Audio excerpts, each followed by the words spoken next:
So what's up, everybody? Today we have a very, very special interview here with Joel Salatin. If you don't know him yet, you 100% should. He's probably America's most famous farmer. He identifies as, let me get this right, a Christian, libertarian, environmentalist, capitalist, lunatic farmer. Is that right, Joel? You got it 100%. Well, good on you, as they say in Australia. You've written what, dozens of books now, sold thousands and thousands of copies. You've been on, major news networks, the Joe Rogan podcast a couple times, if I'm right? That's right. Yeah. Wow. So the way this came about was I actually emailed Joel because what we're doing is we're starting a database of regenerative farms around the country and possibly around the world, to where we can connect consumers looking to eat better, eat healthier, with farms that are looking to produce more and grow and just, get away from the grocery store. So the way that this works is people can go on, type in their zip code when they go to the farm locator on there, and it'll connect them with farms that produce. If they're looking for grass-fed beef, they click grass-fed beef and the farms that are near them will come up. Now, what happens if a farm is farther away, say 500 miles away is the closest one, because sometimes there's these food deserts that, you just can't get to it. We'll address that later. But Joel, any thoughts about trying to connect, more rural, regenerative farms to the urban and suburban sectors? Well, I would just say that first of all, Ryan, thank you for innovating in this space. I mean, anything that I love that you're willing to say, take it out of the supermarket, because all my life in my interviews, generally people say, okay, I get it. So how do I find your stuff in the supermarket? And I'm sitting here saying, I don't think we should have a supermarket, and so to talk to somebody who gets that, who understands, we had years ago, we had the 9 vice presidents of Sam's Club here. They were on a sustainability mission. It was like a personal enrichment journey, and they were all here. And so we were one of their stops. And of course, I'd give them a farm tour and stuff. And so we're a local caterer makes some box lunches. We're in there eating them in our sales building. They're all gathered around the big table there. And one of them asked, who said, well, so how do we get your stuff in Sam's Club, in Walmart, in our whole network? I said, well, the first thing you have to do is allow a truck smaller than a tractor trailer to back up to your dock. End of discussion. Nobody asked anymore. They weren't interested. They could not conceive of a truck smaller than a tractor trailer backing up to their dock. I mean, it didn't fit their model. It just didn't fit their model, right? And I think the average consumer, the average person who means well, who has a big heart, who wants to make changes, they don't understand these kinds of. This isn't a government regulation problem. This is a private enterprise. This is just a business model problem. And until we actually understand that the actual supermarket model is itself an impediment to authentic food, we're going to just chase our tails trying to figure out how to overcome these inherent hurdles within this system. It's a system that doesn't fit, and so I really appreciate you leading with that and helping people to understand what we want is we want to circumvent. So what's happened is the beauty of what you're tapping into, Ryan, is as you know 500 years ago, if you wanted to know who had the good beef, who had the good green beans, who had the good, spaghetti. I guess they had spaghetti 500 years ago. I don't know. Anyway, if you wanted to know, there was a village voice. The butcher, the baker, and the candlestick maker lived in the village, and you had the local rumor mill. It became a self-vetting system. You want to know who the good shoemaker was. You want to know who the best milk was. People knew the provenance, and they talked right in the village voice. Well, what happened is as we entered the industrial economy in the early 1900s, as we moved into the industrial economy, that butcher, baker, candlestick maker scaled to a size that didn't fit in a rural area. It became a factory. And so what happened was that these became industrial scale with no trespassing signs, razor wire, and guard booths. And people started looking in there saying, I wonder what they're doing in there. And there was no direct communication with the farmer, the processor, the marketer. It was just this big kind of opaque thing. Well, then people started getting scared. Oh no, how can I trust these people? So they started asking for government oversight. I want an agency to check on the farmers. I want somebody to check on the processors. I want somebody to check on the slaughterhouse. I want somebody to check on the the retail establishment. And as that fear from ignorance, from opaqueness enveloped the country, it simply aided this whole industrial system. Well, what's happened is that in the last 30 years with the internet has ultimately democratized the conversation again, so that we are now literally going back 500 years.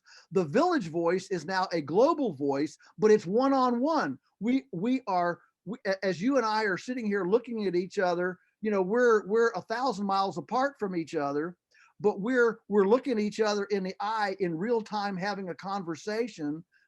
And that is a restoration of the accountability of the butcher, baker, and candlestick maker embedded in the village. But we can do it now across space, across distance, but in almost in time that's more real than the village voice of 500 years ago. And that is now opening up a new opportunity for direct commerce to happen, just like happened in the cobbler shop and the butcher shop of 500 years ago.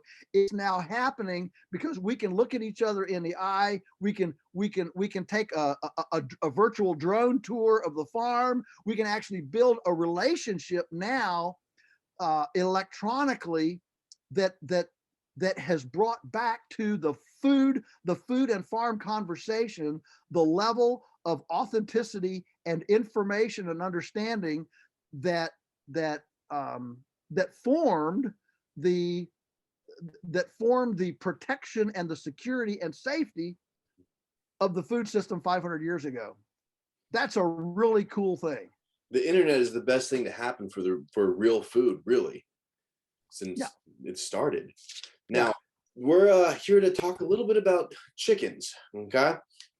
And the chicken, pastured chicken, is what you really got started with back when you first started to farm. Am I correct? Yeah, that's right. I had my first chickens when I was 10 years old. Oh, wow. So let me ask you this, Joel. What if someone doesn't know what pastured chicken is, what would you tell them it is? Well, it's a chicken that is moved routinely, daily, preferably, onto fresh grass, so that the bird actually has a new place to lounge on, so they're not lounging in their poop. They have a fresh salad bar that's fresh every day, that's not soiled from them stepping on it, walking on it, or whatever. And so the movement of the animal is the whole trick to the pastured poultry model. It's why we don't call it free range. Free range generally is now used as they just have access to a little strip somewhere or some non-rotated yard. It turns into a dirt pile and there's no vegetation there. The key here is that there is a green salad bar, a salad bar for those chickens to enjoy every day. What does that salad bar do for the chicken? It does for the chicken what what a supplement can do for the human. Chickens, unlike herbivores, of course, they can live on forage. A chicken is an omnivore. They can't. Chicken, the best they can do is maybe 15, maybe 20% in a perfect situation of their diet can come from forage. The rest has to be a much higher energy, of seed or higher protein like a worm or a grasshopper or something. And so I look at the grass for the chicken like this is really a tonic. It's not the mainstay of the diet. It's a tonic. But as you know, and I know, if you're taking a supplement, it doesn't take much of a supplement as a percentage of your diet to have a big effect. Vitamin C, for example, or some supplemental nutrition.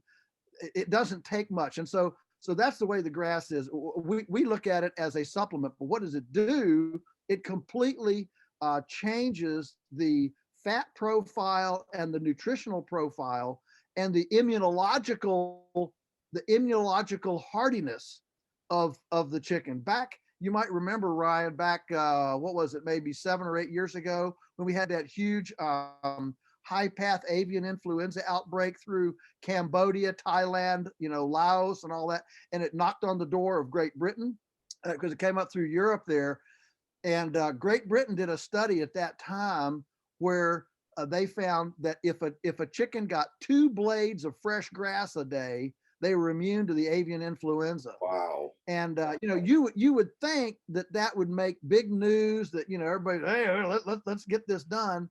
But of course, it in a factory farm, in a factory industrial concentration situation, that's pretty much impossible. But there's a huge immunological function, getting some green material. That's amazing. Now, like you said, chickens aren't vegetarians. They're not herbivores. They're omnivores. Now, I was looking on the Whole Foods website, just scrolling through the other day, just to see what's out there and what people think is healthy and what's being promoted as healthy. On there, one of their chickens, that it's right there on the label on there, it says vegetarian diet. What would you say to that? It's not, we both know that that's not the ideal diet for a chicken, but what would you say the ideal diet is for the chicken? Where do you think it could get that protein from a different source? Well, generally that protein will come from some sort of, a pea, or normally soybeans or soybean extract, and that sort of thing. Yeah, but in nature, a chicken will eat a fair amount of animal stuff. I mean, they'll eat you. If you go in there and lie down, they'll eat you. So we tell our kindergartners when they come to the farm and visit, we say, "Okay, kids, we're glad you're in with the chickens, but keep moving. Wiggle a little bit, so they know you're alive." So most or chickens like ours, they get some fish meal. Of course, they get bugs and worms and things like that they pick up in the field. So you can do it with a vegetarian diet, but it certainly isn't a natural diet, for the omnivore. They're used to, they're used to eating a lot more variety than just a vegetarian.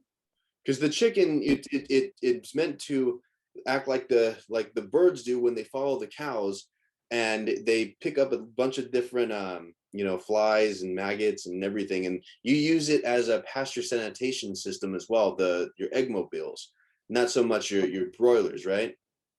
Right. The egg mobiles, those are portable hen houses with laying chickens, not meat chickens, laying chickens in them that follow the cows, and the chickens scratch through the cow patties and eat out the fly larvae.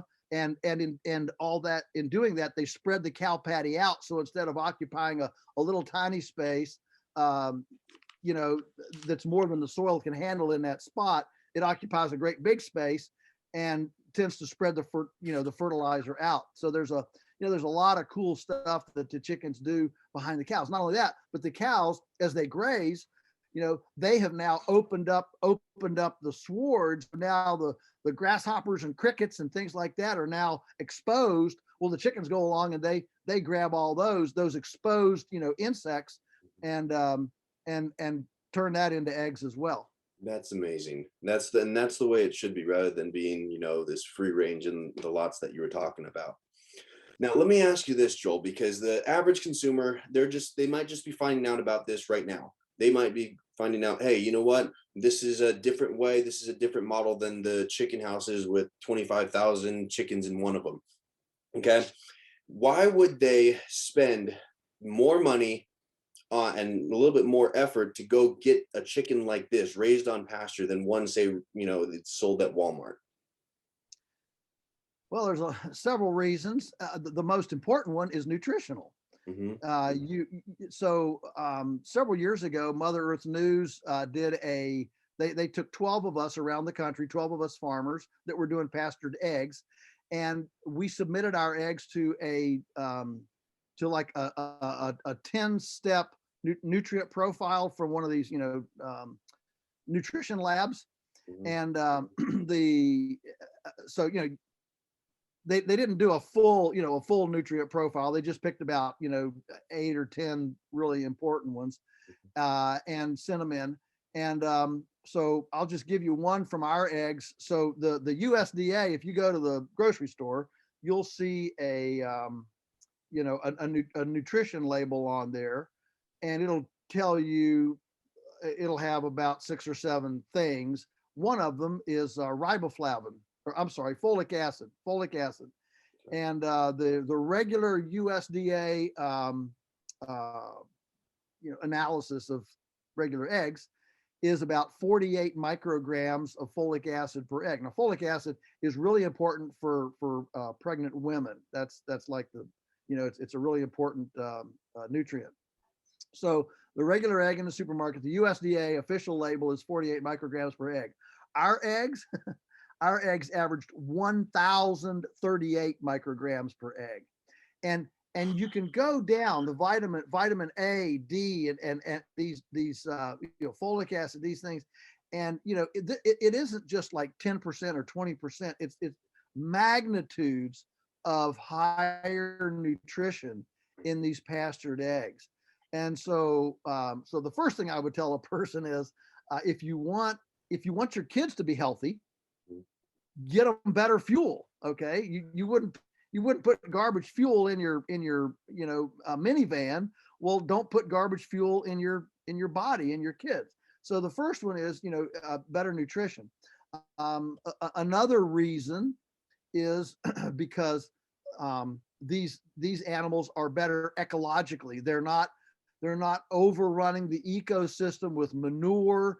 They're embedded within the ecological nest at a scale, at a numbers rate that allows all their waste to be metabolized as a blessing and not a curse.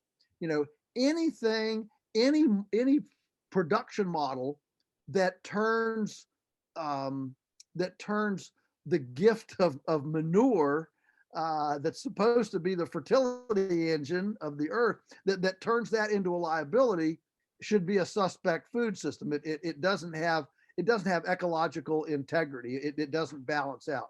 And I'd say the third reason is simply, do you want to get, if we believe that we want a society in which Jane can express her Janeness, and Tom can express his Tomness, and I'll say, and Ryan can express his Ryanness. Okay, if we want that kind of society, then I would suggest that the starting point, ethically and philosophically, morally, for that kind of society starts with the ones who are least defensible in our culture, and that would be our animals. So let's start by appreciating, we want to get our eggs from a farm that allows a chicken, or that enables a chicken to fully express its chickenness, because that's the kind of society that we want to allow our little Janie to express her Janiness, and our little Tom to express his Tomness. It starts, that ethical framework starts at a fundamental level. You don't despise the chickenness of chickens and view chickens as just inanimate particles of protoplasmic structure, and then expect to honor the dignity of the human. Those two have to go hand in hand. Now, what is it that about the chicken houses that don't allow the chicken to express its chickenness of the chicken? What is it that's so bad about them? Well, of course, the biggest of the industrial chicken houses, the chickens are actually in little battery cages. So imagine 9 chickens in a space that's about 14 to 15 inches by 22 inches. We're talking about uh, roughly 4 chickens per sheet of notebook paper. So take a sheet of notebook paper. Imagine putting 3 or 4 chickens on that, and that's where they live their entire life. Entire life. They never get fresh air. They never see the sunshine. They never see a blade of green grass. They're in a cage. They can't scratch anything. They can't peck anything. They don't even have a nest to lay their eggs. They just have to squat and drop the egg on the wire cage. It rolls down to a conveyor belt that sends it out. And so, and these chickens are constantly, the air they're breathing is fecal particulate, because everything is dusty and everything is, chickens don't have a bathroom, they just go. And so you have all this particulate, this dust in the air that then comes into their nasal passages, and actually there's abrasions along their mucous membranes where this toxic fecal particulate acts like sandpaper against the little cilia in their nasal passages. So anyway, it's kind of gross. Hope nobody's eating a sandwich here. Certainly, I hope nobody's eating an industrial egg sandwich while I'm describing this. But from that standpoint, it's a pretty should I say, an aggressively violent management kind of style toward the chicken. So let's compare what the way the chickens are in the chicken houses to compare them to your chickens out in the field. Now, the chicken houses, there's what, up to 25,000 or more chickens per house. Oh yeah, In sometimes in a battery house where these cages are stacked one on each other. Sometimes they'll be stacked 4 or 5 tiers high. There might be 100,000 birds in one house. Wow. This house is the size of a football field with multi layers of chickens in there, and they never turn the lights off because they don't want. Well, they do turn the lights off, but they turn the lights on every day. They increase the daylight to stimulate production, because day length has a lot to do with the hormonal function of the chicken. And so these chickens lay like supercharged, and they actually lay themselves to death. They actually cannibalize the calcium in their legs. They just, it's just the way it is. So yeah, it's a pretty horrendous thing. Whereas our chickens are allowed to be out. They scratch in the dirt. They eat grass. They have a lot more room to run. Like square feet of room to run, and they get fresh air, sunshine, and it's a beautiful thing. I mean, another kind of a litmus test is, does a class of kindergartners want to stay in your production model, or they want to leave? You take a class of kindergartners into one of these factory houses, man, they're gonna be coming out with their noses and their mouths, and they're gonna be, I can't stand this. They're gonna leave in a heartbeat. They come out to our field and with the chickens, and they can sit there with the chickens for 2 hours and just enjoy the ambiance and the antics of the chickens. So the one thing that ours have a problem with versus the ones in the confinement house is predation. The one thing that they can do in the confinement house is they can make those chickens will never get touched by a hawk or an eagle or a fox or anything. They're not gonna be touched by a predator. So ours sometimes get picked off by a predator. All right, it's just the way life is. It's just the way it is. But the philosophical response to that, because I've had people in the industry take me to task. What do you think what do you think expressing chickenness of a chicken is? Well, I think if a chicken can be taken by a predator, then it's dead, and it certainly can't express its chickenness anymore. You know, it's this kind of argument. But I would simply flip that around and say, as a human, do you want to live a completely risk-free life? Because if you do, I've got a cubicle over here that's got bubble wrap and an oxygen tank, and I can put you in that, you know, that bubble tank with oxygen and intravenous feeding, and you'll never stub your toe. Nobody will ever, you know, say a bad word to you. Nobody will ever laugh about the size of your nose or the size of your ears. You know, if you want to live that kind of life, you know, you can do that in a bubble wrap capsule. Okay. But very few people want that. We inherently understand, you know, mentally and emotionally that if you have freedom, you also have risks from that freedom. You can't have freedom without some risk. And so most of us are very happy to accept a little risk in order to have freedom to do some things. And so that's my argument to the chicken thing. Yeah, some of them do get picked off. There is a risk there, but most of them, by a long shot, most of them don't. And we do everything we can to make sure they don't. And for most of them, it's a wonderful experience. Now your meat chickens, they're not out in the field so much to where the predators can get them. You have them in a specific type of shelters, right? Can you touch on that just a little bit? Yeah, sure. So the meat chickens, they're in completely enclosed, floorless, bottomless shelters. They're 2 feet tall, 10 feet wide, and 12 feet long, and so we put about 75 chickens, and of course they go out they're tiny. They go out in there, you know, like they're 2 weeks old.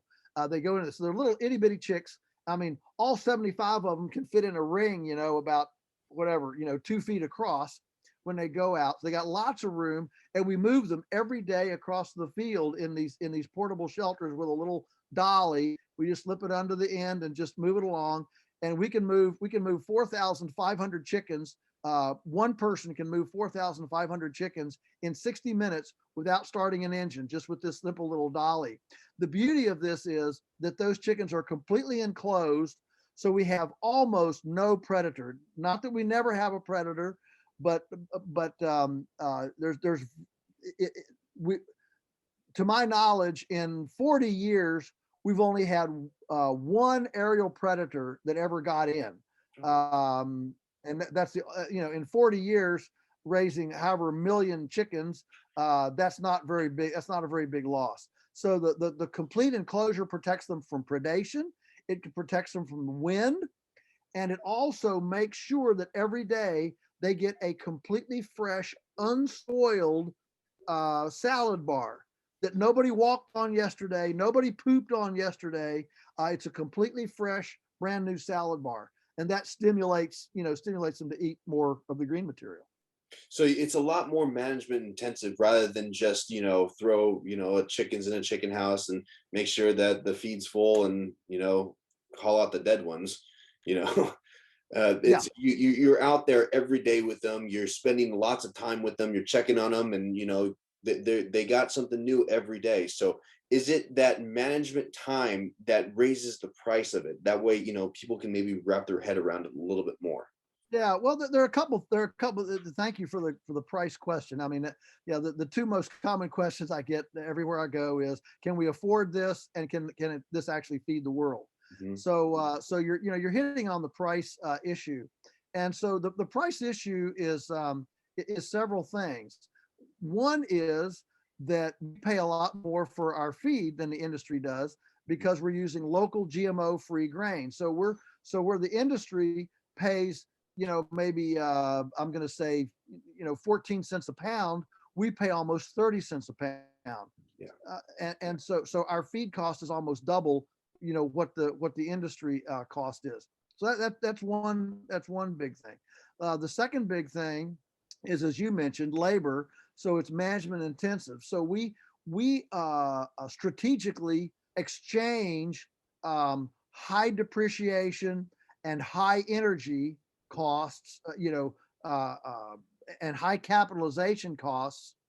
We exchange that for high labor costs, because ours takes, feet on the ground, eyes on the birds, a lot more management per bird.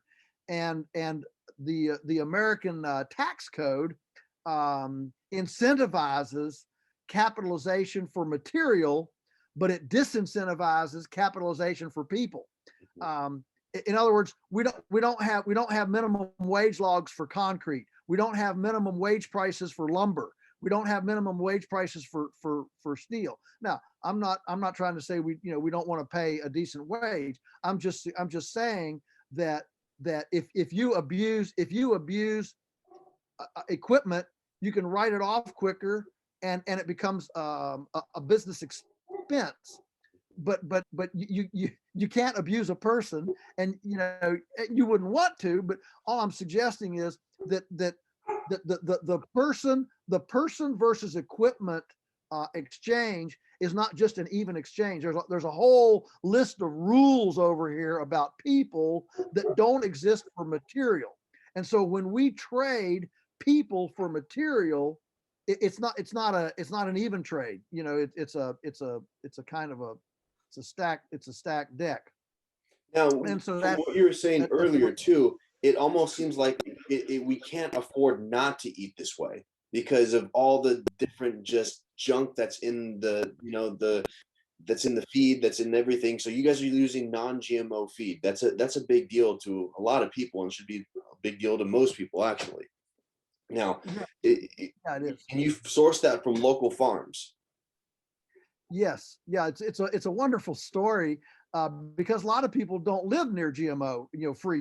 It's hard to get GMO free feed. Yeah, maybe you don't have a mill nearby or whatever. So when GMOs came in years and years ago, we went to the mill that we'd been using and said, look, we don't want to use GMOs. Would you source this for us so we don't have that? Of course, and not of course, but for whatever reason, they just laughed at me and said, "Oh, come on, there's no difference. You're stupid, whatever." And so I went searching for a source, and I found a Mennonite guy, actually, about, I don't know, 15 miles away, who had an old 1950 style hammer mill mixer grinder in his. They used to make their own chicken feed on the farm. The thing was in cobwebs. They hadn't used it for a decade. It was obsolete and they didn't use it. I went to him. I asked him. I said, "Would you be willing to grind and mix some GMO-free feed for me?"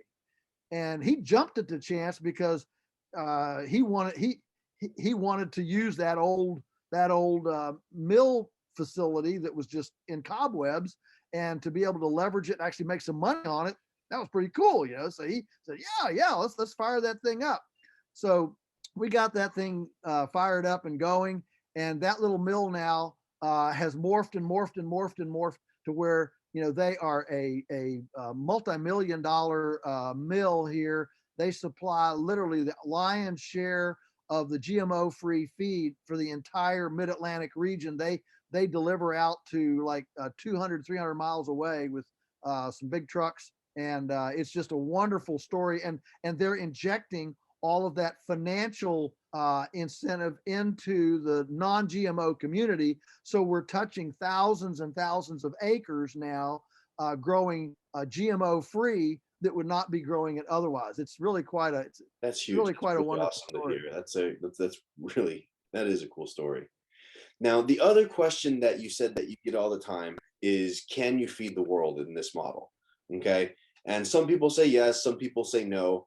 Does it necessarily matter if you can to the people that want to eat this way? Is that a concern that people should be, saying, "Oh, should we, try and feed the world because and do it in a way of, the chicken houses?" Or should it be more of a do what's best for you and everybody should eat, focus on yourself rather than focus on the rest of the world?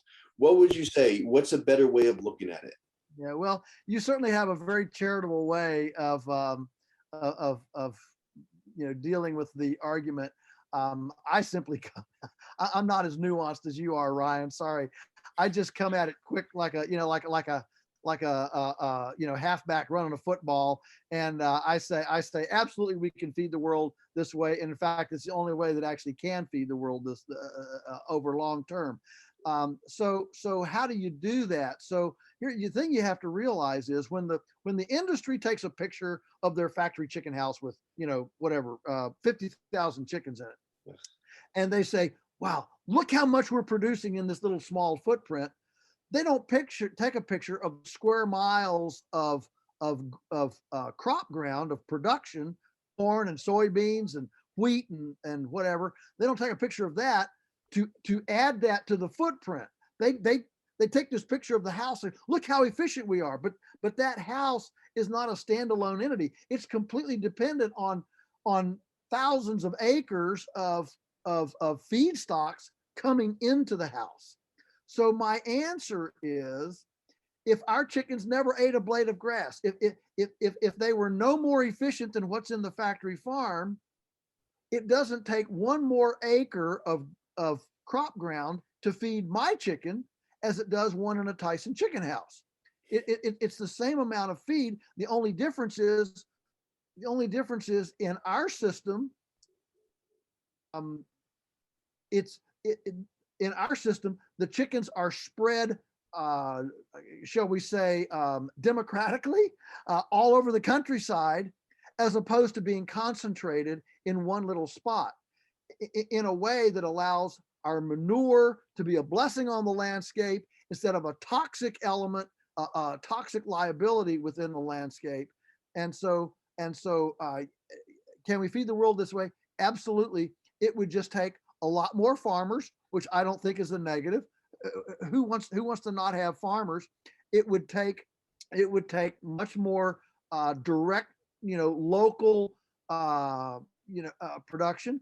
And let's agree, maybe the United States would not export all of its chicken, and instead other countries, instead of us buying cheap Argentina grain to feed our Tyson chickens to export to China, maybe instead Argentina would raise their own chickens for their people, China would raise their chickens for their people, and the US would raise chickens for our people. And so, in the big scheme of things, ultimately, no culture is ever secure in food unless it can feed itself.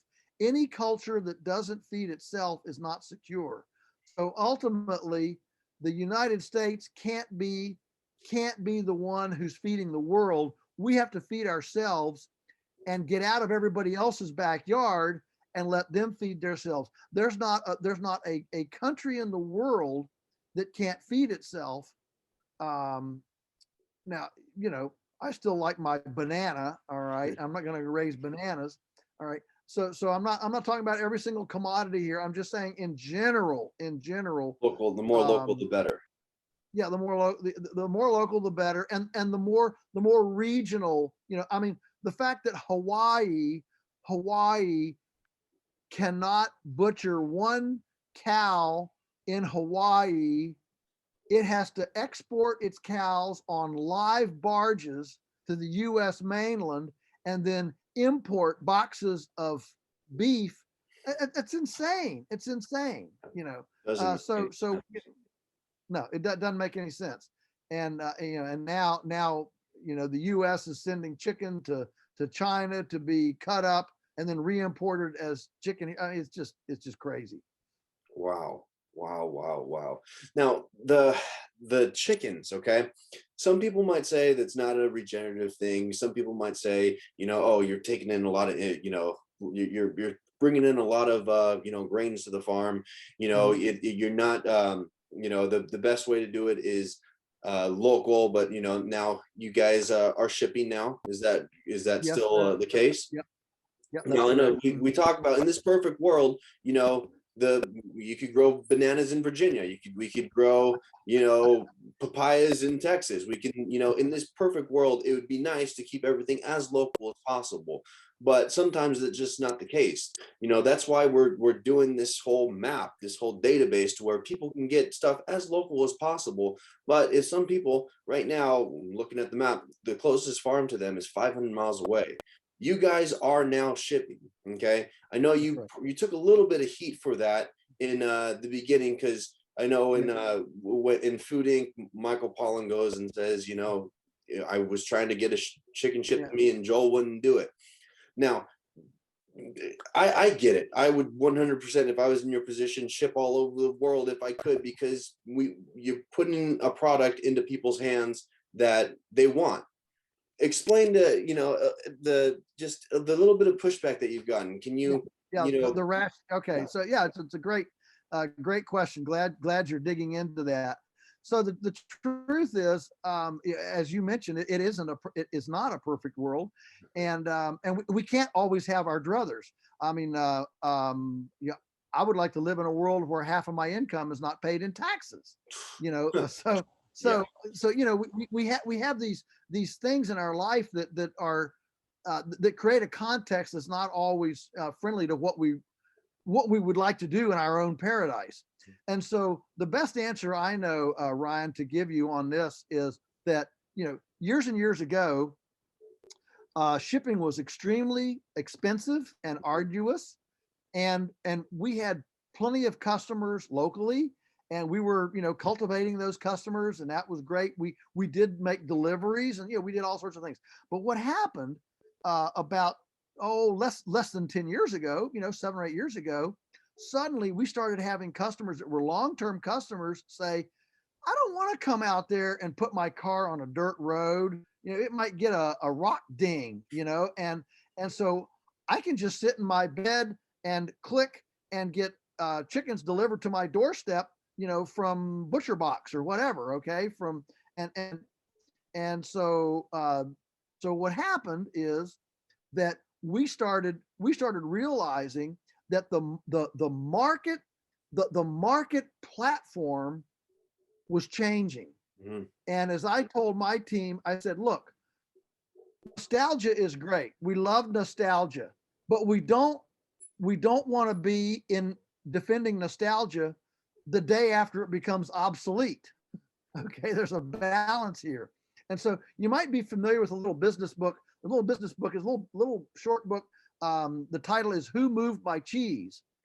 And it's a little parable about two mice. They wake up every morning and they go through this maze and they find their cheese. Well, one morning they wake up and they go through the maze and their cheese isn't there. So now they have to rediscover, they have to re-go through the maze and figure out a new way to get to their cheese.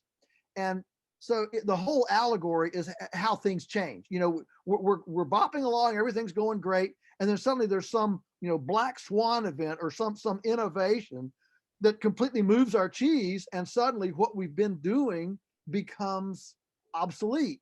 And that's what happened to us. We started finding it more and more difficult to get people to come to the farm, to get people to order, to be able to deliver to them. I mean, shoot, they wouldn't even come to a drop point, some of them. Because, you know, I got to leave the house, and of course now with COVID, it's even worse. Exactly. And so what's happened is that this whole, look, you and I, we want to give our customers a great big physical hug. We want them to come out and just hug them and love on them and see that relationship. But what's the big marketing push now is contactless interfaces, right? And so what we saw that we were heading into obsolescence with this cultish local, local whatever persona, and we were going to be out of business if we didn't embrace the fact that people, a lot of people, they don't want to get any closer to me than you and I are right now. And this is plenty good enough. You know, with the whole Amazon thing, everybody's so used to just clicking, hey, you know what? Here, it's here in 2 days. It's easy. It's more efficient that way. I mean, That I like to be as efficient as possible in everything that I do. And you know what? If I can order my chicken, boom. Now, that's the case. Now, how do people get to know their farmer in that way? Because that's the whole thing is, you've said it a million times. You know your dentist, know your doctor, you know who cuts your hair, but do you know your farmer?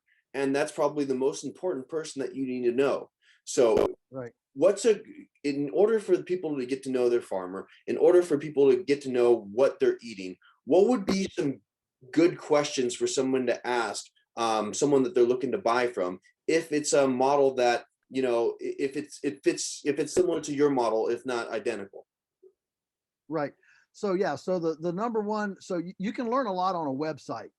For example, there's a large organic brand here in the Shenandoah Valley that's a certified organic brand, and they're using factory houses. So you can go on their website, and their website it'll say meet our farmers. So you can click down through there and you can meet all their different farmers, and every one of their farmers is standing out in front of a great big confinement factory house. All right. So all I'm telling people is, look, be discerning here. You can tell a lot by looking at what kind of pictures, what kind of messaging, that sort of thing. Now, for sure in a way, the number one way is to go visit the farm. Go visit. Look for that, what we call that mosaic, where you see the spots where the chickens have been. And every pastured poultry producer that is authentic, you can fly a drone over, or you can go visit, and you can see this mosaic. We call it the jet stream of these spots. You've got the real green that's coming back, that's a couple weeks ago. Then you've got the stuff where they've just been, and then you've got the stuff they're going to, and you can see these spots right along. And so that's the most telling thing in the pastured poultry movement. And if somebody is like on our website, you can jump on our website and you can see an aerial picture, and you can see this mosaic, this jet stream, going across the pasture. And if somebody is not willing to share that, do it, show it, then they're probably not authentic in the pastured poultry space. So that's certainly number one, is that whole movement concept. Okay, now got another question for you. Over the last few months, there's been some of the bigger chicken players have bought up some of these smaller, successful pastured operations. Do you think that will erode the quality of pastured chicken, or do you think it will help spread the awareness, or do you see it as a negative or as a positive? Right now, I don't have a clue on that question. I mean, over the years, I've, collaborated with people who, wanted to build an empire, and it always goes south. This is a craft. It's not just mechanics. And so because it's a people-centric, model, it's harder to scale with integrity than other things. And for sure, some of these big outfits that lack the level of that don't share our values, when they take over a place like this, the tendency is always to cheat. And I think, I think that's the general way to go. That being said, the fact that this is being interesting or of interest to some bigger players, I think we need to welcome that. We need to embrace it. But there have been plenty of small outfits bought up by big outfits that in 10 years very compromised in their, that's the prediction trajectory. But again, I'm not in somebody else's shoes. I have a different business, a different situation.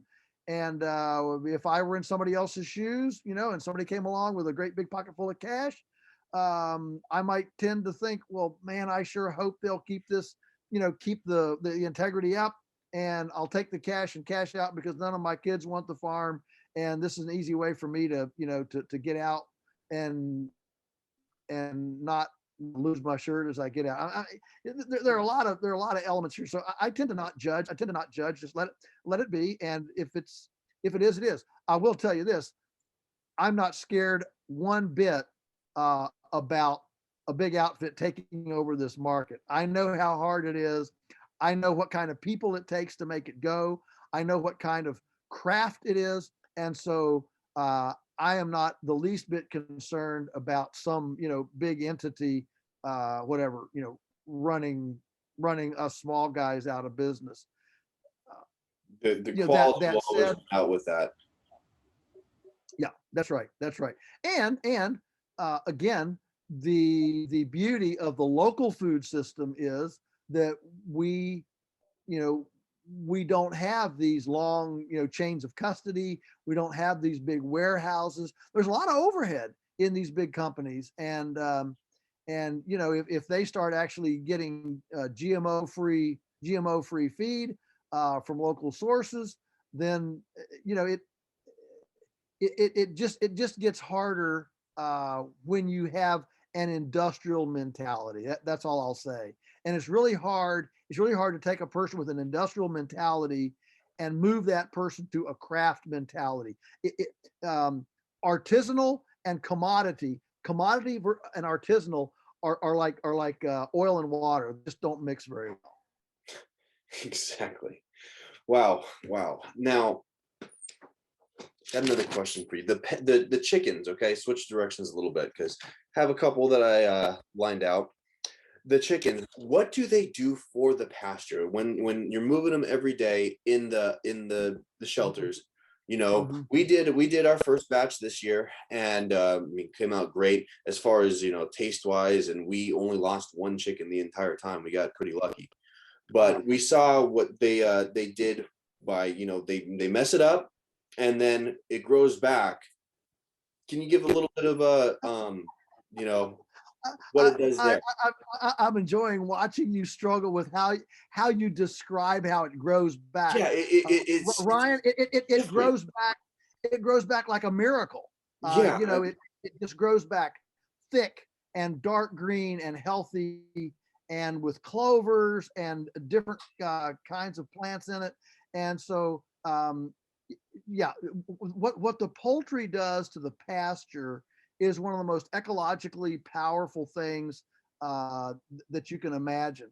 And so, people who are all into grass finished beef, because of the bison and the way the herds went back, before the Europeans came, often miss the fact that along with those big herds of grazing herbivores were massive flocks of birds, passenger pigeons, prairie chickens, pheasants, all sorts of birds. I mean, Audubon, the naturalist Audubon, sat under a tree in like 1810 or something, and he said, he wrote in his journal, he said, I couldn't see the sun for 3 days because of the flock of birds that flew over. I mean, the birds were, and Native American stories have stuff, where birds, passenger pigeons would come in and roost in a woods and just break every tree in the woods. They get up in the morning, there's an inch of manure on the ground, and all the trees are broken down. I mean, these are stories of pre-European America that indicated this beautiful symbiosis between the bird and the herbivore. Those two are one of the most beautiful symbiotic relationships in nature. And so everybody who's interested in grass finished beef needs to understand you also need to move to pastured poultry, not organic, because most of the organic is just raising a confinement chicken house, but pastured chickens. The green material is the secret to the pasture renovation, to the nutritional profile, and to the animal welfare aspects of that bird. And that's where we need to move. It's crazy because we've only been here a year. We only ran one batch of birds. When we got here, the farm, it was okay as far as the soil and as far as the grasses, but that's the only spots on the farm where we actually have clover growing now, which it just boggles my mind. It's just different. Yeah, it's like magic. It's like pouring elixir. It's like pouring an elixir on your land. It's incredible. One of the things too is the taste of it. It's just, it tastes like just rich, juicy chicken. I mean, we roast them in the oven and they just come out. I mean, explain to that a little bit. I don't know if you can, or if there's something yeah, it's just a great point that that the mineral and nutritional profile of meat is reflected in its taste. And one of the problems in America today is as we have gone to confinement and everything, off of pasture for everything, all of our meats and eggs have become extremely bland. And that's why we have a world of sauces and batters and all sorts of things, is to spice up and to give meat some taste. And I'm sure, Ryan, you saw when you cooked your chicken. I mean, we can cook this chicken and enjoy eating it without anything. Without any salt, no pepper, no nothing, because it actually has a taste. And so the blandness is indicative of vapid, wimpy, uh, non-exciting production models. When you get an exciting production model, it's going to wake up the taste profile of that animal protein, whether it's chicken, beef, or pork, or whatever it is. I never used to like, the chicken breast, because it just didn't taste like anything to me, just from the grocery store. This one I love. It's one of my favorite things to eat, and it's just different. But one of the last questions I have for you, Joel, in this post, or still current COVID world that we're in here, a lot of people have, for the first time in their lives, myself included, heard the word food shortages in the United States. And, who knows what moving forward, there's a lot of, uncertainty in the air. We had this storm hit, to where it's getting to like -3 tonight and here in East Texas, and that never happens. Everybody runs to their grocery store and the shelves are emptied. And, what is it that the smaller farms, your farm, can do that the bigger farms, or the grocery stores can't do, by supplying the food in a more timely fashion? Yeah. Well, for one thing, there are just more of us, and so just if you thought big picture, if you think big picture, the truth is that a lot more nodes, a lot more participants coming in just creates a diversified, a broader base. It's just a broader base because you've got more participants. So that's one thing. But the second thing is that our chain of custody is very short, and so we can respond to markets way faster than the industry can, because we're not shipping across we're not shipping to big processing facilities and bringing them back and inventorying warehouses and things like that. We can actually fluctuate. And I would say the third thing that's really critical right now is that when we process chickens, there's maybe 10 or 20 of us in the processing facility. There aren't 5,000 in a processing facility. And that in and of itself it democratizes and decentralizes. It spreads things out as opposed to concentrating them. And if there's one thing that it seems like that we've heard over and over about COVID, it's distance. It's to spread out. And so a food system that is scattered across the landscape, as opposed to concentrated in single great big empires, that is necessarily going to be more resilient in unsettled times. I mean, it's crazy to hear, crazy to talk about food shortages in this day and age. But I think it's something that we all have to prepare for. And, I think people need to start buying freezers. I mean, I think that you know, for a while, the big box stores were, when it first hit, nobody had freezers because, you know, do you see a shift in mentality to where people might start buying in bulk from you or from other farmers? Yes, yes, for sure. The idea of home storage of your domestic, you know, your domestic larder, and it is I think really acute. It's all part of the current urban exodus. It's all part of self-reliance, and so getting freezers, learning how to can. I mean, if you try to buy canning lids right now, you can't buy canning lids. Even seeds are in short supply. This whole thing has pushed people back to a home-centric thought pattern. Not everybody, but a lot of people, for the first time in their lives, are really looking at their domicile as a haven, as opposed to a pit stop in life. We have spent now generations in our culture developing the home as simply a pit stop, and everything that happens important in life happens outside. And I'm suggesting that what COVID has done, it has reawakened the notion that home is actually not the pit stop, it's the race. It's actually what's going on. It's where the most important things in life happen. And so people are beginning to realize, I need to invest in this this bunker, this dock, this haven, for all sorts of secure reasons. And so I'm, if there's one really great positive thing that's come out of this, it is a brand new awareness of home centricity as the launch pad for life, as opposed to home centricity being an inconvenient pit stop between all the important things in life. Wow. Do you see a lot more people buying in bulk from you, or do you guys sell in bulk? Yes, absolutely. Buying in bulk. Yes. I mean, we give a nice price break for buying in bulk. You know, if you buy 10 chickens at a time, you get a nice big price break. So that's a good way for people to save money if they're worried about the price as well. Yeah. Get whole chickens, buy in bulk, all of those things. So you use your own kitchen to prepare, process, package, and preserve food. And so you don't ship that out to a middleman. All of that home centricity is a way to save price. You said something there too, buying whole chickens, because a lot of people like the boneless, skinless breast.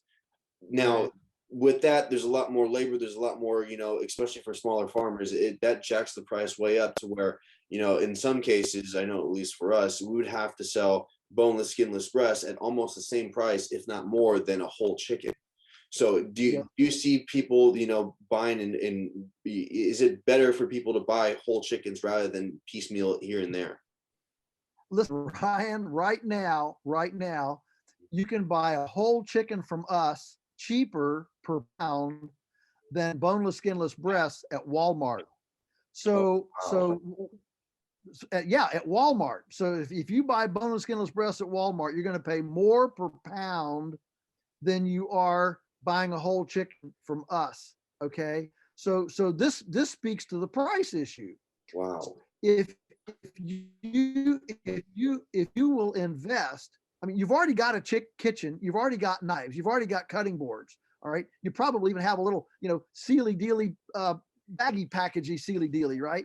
And so you've already invested in all that. Okay. So you can still watch your TV show while you kind of cut up some chickens, and you can process them yourselves. You can go ahead and cut them up. But yeah, for sure, a whole chicken is way cheaper because you don't have all that labor involved in dicing it up. So let me I just want to make sure I heard you correctly. You can buy a whole polyface raised chicken cheaper per pound than you can boneless, skinless breasts at Walmart. That's correct. You got it. Bingo. That right there just speaks to nobody should be going to Walmart anymore. There's no excuse for it. I mean, that almost boggles my mind. that right there should, I think you're going to get a million phone calls, and every person around here is going, hey, can you compete with this Walmart price of boneless, skinless, chicken? That I think is a statement there that will change a lot of people's minds. Yeah, but I look, boneless, skinless chicken at Walmart is what it's like. It's like $4.29 or something like that. I mean, it's not nearly as expensive as our boneless, skinless breast. Okay, but I didn't say we could sell boneless, skinless breast for that. I said our whole chicken is cheaper per pound than the boneless, skinless breast at Walmart. Yeah, and so most people don't even know how to cook a whole chicken. That's the thing, that people are so disconnected from their food. I mean, you can just put the whole chicken in the oven, 350, in an hour and 20 minutes, it's done, and you can do it however you like. Wow, I mean, that I think that what you said right there and how the prices that you gave, I think makes people go, you know what, I'm going to look into this more. It's not just it's not something that I can do when I have extra money or when I have, disposable income. This is something that I can eat on a consistent, basis. That's right. That's exactly right. Wow, Joel, I don't want to take up too much more of your time, but I got one more thing. You are an author, and you've wrote some of the best books that I've read. I think I've read just about all of them. And the newest one that you did is this one right here, Polyface Designs. Speak a little bit about this. How did you come up with this book? How did you, how did you put this out? Because I know that you guys sold out in like 2 days, the first batch that you did, because I had to wait a little bit to get the ones that we ordered. Well, Ryan, what we really needed, we really wanted a jazzy way to lift weights. And so that book weighs 5 pounds. So if you don't want to read it, you can lift weights with it. So that book grew out of, I'm not the brains of that book. One of our former apprentices, Chris Slattery, was a crackerjack mechanical engineer. He did his apprenticeship here, and he I didn't know this was going on when he was here several years ago, but he was digesting every single design and thing that we did around here. And people would come into the store, they'd come and visit the farm. Well, do you have a blueprints of this, whatever? And shucks, look, I can't read a blueprint. I can't draw a stick man. I have no artistic capacity at all. And so, I'd take pictures. I said, well, there's a picture of it, do it, do a picture. Well, no, I need to know more than that. Okay. And so anyway, a couple of years ago, Chris approached me. He said, look, could we do a diagram on the broiler shelter? That was the most popular thing that people wanted to build. And I said, well, Chris, yeah, if you want to do this, that'd be great, but let's not do the broiler shelter only. Let's do the Millennium Feather Net and the egg mobiles and the cow shade and all this.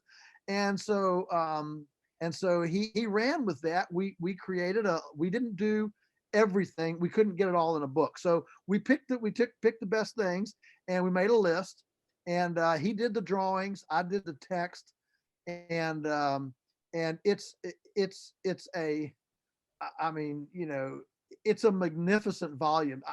I can't take credit for it. I mean, it's just, look, it's my lifetime. It's our families, more than me. It's our whole families. More than half a century of innovation and creativity, trying to create mobile, innovative structures condensed in one volume, one book. And the diagrams are fantastic. Even children like to look at the pictures, read them, and it gives all the specifications of all of our stuff. Yeah, how to build.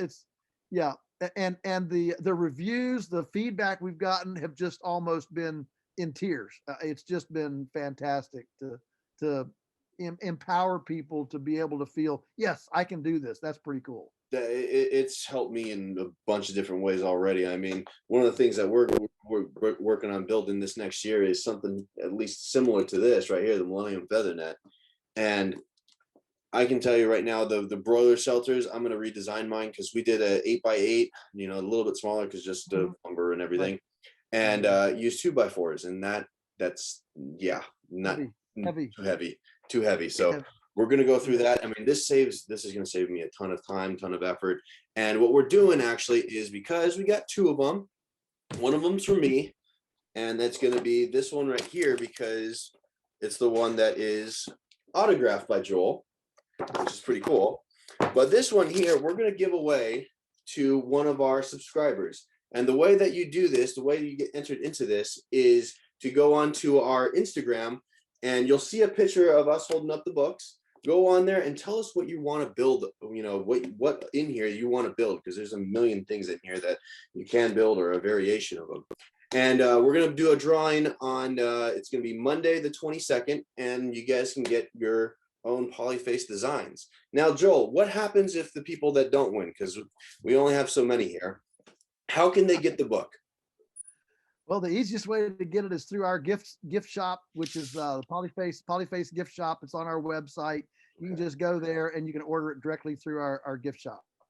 Okay. And then if for the people that are looking for your chicken, that are looking for your beef, your pork, your I don't know if you're shipping eggs, but for the people that are looking for it's too hard, that are looking for your products, how do they get it? Okay, if they're local, they can go. If they're local, how do they get it? And then if they're farther away, how do they get it? Yeah, if you're local, come out to the farm store. We've got, you know, the farm store here, and you can get, you know, the full variety of everything. If you're within 4 hours, check out one of our drop points. We have 31 urban neighborhood drop points that we service. It's about, you know, 5,000 families. So we deliver monthly to them. We'll be starting here the end of February. So we're 2 weeks out from restarting that for the spring. And then if you live somewhere else in the country, and you've never tried this and you just want to try it, you know, one of the neatest things that's happened as we've started shipping is that people say, well, look, this is easy. I don't have time to find a farmer right now. I just want to try this. They try it. Next thing you know, they're looking around their community. All right, who else has this kind of stuff? We lose them as a customer, but we introduce them to the concept of authentic food. That's what we're trying to do here. And when you taste it, when you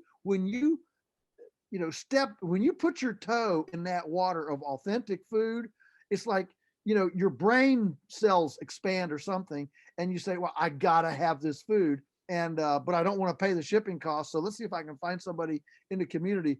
And that's really exciting for us to be able to be a part of helping people find their local source, even though they might start with us for 1 or 2 orders, then they can find their local source. You said something there that interests me, actually. You said that order from you to try it, because most people view you guys as the gold standard for, you know, real food. You know, I've been to your farm. I got a chance to work with Daniel for the whole day. That was really, really cool. Got to learn a lot of things there. But you guys, the quality, the time that you guys take, bar none, and it reflects in your products, your chicken, your beef. If people just even tried it and set that as the barometer to what, you know, they get from somebody else more local to them, they can compare and see, you know, taste wise, like you were saying, the nutritional value of the pasture has a direct relationship to the beef or to the meat. Mm-hmm. Then they can tell, okay, this guy's for real, or this guy's Yeah, right. That's a good point. Thanks for the plug. but that's a fair assessment, because yes, Ryan, as you know, there is a tremendous amount of variation of care out here in this, you know, in this space. And what we want is we want really good farmers to be successful, and the bad farmers to either get better or get out. one or t'other. Yeah.